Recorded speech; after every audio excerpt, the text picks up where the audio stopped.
show you my current trade and the trade on a few different horizons. So this is Autotrader. It's on the UK, the LSE, the London Stock Exchange. And this is through a CFD platform. If you've heard my accent, I'm not actually English, but I'm trading from my home country in Australia. So let's get into the share. So the reason that I've taken this on, I've actually shorted it. I shorted it a few days ago here at 6:31.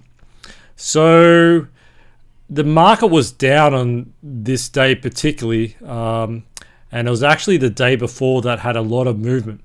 And so the previous day I was actually short in JD Sports.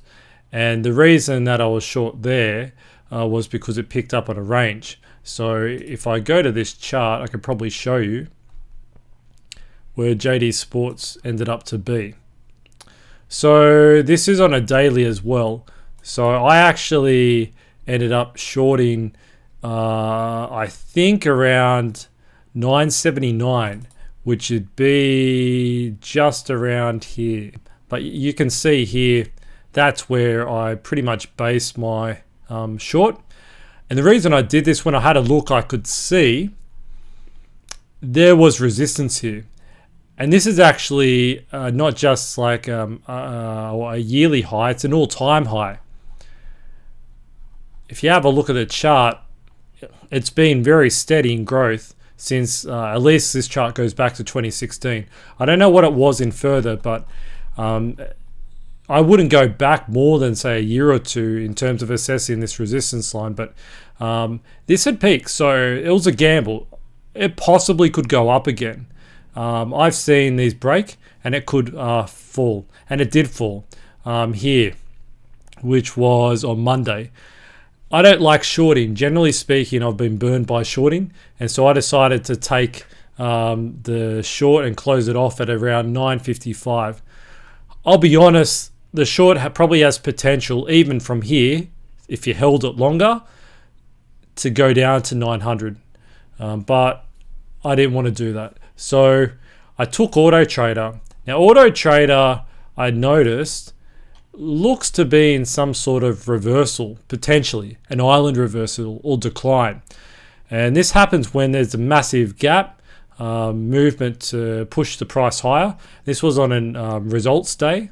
Funnily enough, the news came out that Autotrader didn't do that well, but it's had a lot of growth.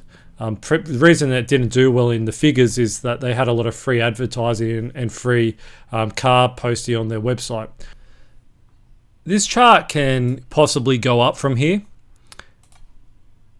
and move potentially in that direction.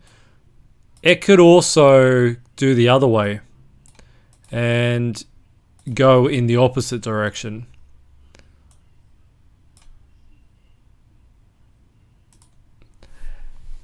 And I'm thinking the latter. There's some interesting points here.